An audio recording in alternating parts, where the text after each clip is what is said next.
ಮೈಸೂರಿನಲ್ಲಿ ಅಭ್ಯರ್ಥಿ ಬದಲಾವಣೆಯ ಬಗ್ಗೆ ಸುಳಿವನ್ನ ಕೊಟ್ಟಿದ್ದಾರೆ ವಿಜಯೇಂದ್ರ. ಯದುವೀರ್ ಸ್ಪರ್ಧೆಗೆ ಮನವೊಲಿಸಿದಾರಂತೆ ಯಡಿಯೂರಪ್ಪನವರು ಮತ್ತು ಆರ್ಎಸ್ಎಸ್. ಹಾಗಾಗಿ 4 ಗೋಡೆಗಳ ಮಧ್ಯೆ ನಡೆದಿರುವ ಚರ್ಚೆಯನ್ನು ನಾನು ಬಹಿರಂಗಪಡಿಸೋದಕ್ಕಾಗಲ್ಲ, ಆದರೆ ಪ್ರತಿ ಕ್ಷೇತ್ರಕ್ಕೂ ಉತ್ತಮ ಮತ್ತು ಗೆಲ್ಲುವ ಅಭ್ಯರ್ಥಿಯನ್ನು ಹಾಕ್ತೀವಿ ಅಂತ ಬಿಜೆಪಿ ರಾಜ್ಯಾಧ್ಯಕ್ಷ ವಿಜಯೇಂದ್ರ ಅವರ ಮಾತುಗಳು. ಯದುವೀರ್ ಅವರನ್ನ ನಿಲ್ಲಿಸಬೇಕು ಅಂತ ಚರ್ಚೆ. 4 ಗೋಡೆ ಮಧ್ಯೆ ಏನು ಚರ್ಚೆ ಆಗಿದೆ ನನ್ನ ಹೊರಗಡೆ ಹೇಳೋದಕ್ಕೆ ಸಾಧ್ಯ ಇಲ್ಲ. ಆದರೆ ಉತ್ತಮ ಗೆಲ್ತಕ್ಕಂಥ ಅಭ್ಯರ್ಥಿಗಳನ್ನು ಈ ಬಾರಿ ಎಲ್ಲ 28 ಕ್ಷೇತ್ರಗಳು ಕೊಡ್ತೇವೆ.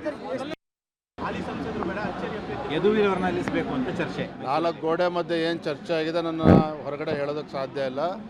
ಆದರೆ ಉತ್ತಮ ಗೆಲ್ತಕ್ಕಂಥ ಅಭ್ಯರ್ಥಿಗಳನ್ನು ಈ ಬಾರಿ ಎಲ್ಲ 28 ಕ್ಷೇತ್ರಗಳು ಕೊಡ್ತೇವೆ.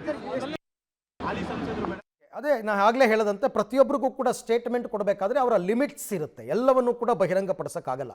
ಅಧಿಕೃತವಾಗಿ BJP ಪಕ್ಷದ ವತಿಯಿಂದ ಒಂದು ಪಟ್ಟಿಯನ್ನು ಬಿಡುಗಡೆ ಮಾಡುತ್ತೆ, ಅದು 2ನೇ ಪಟ್ಟಿ.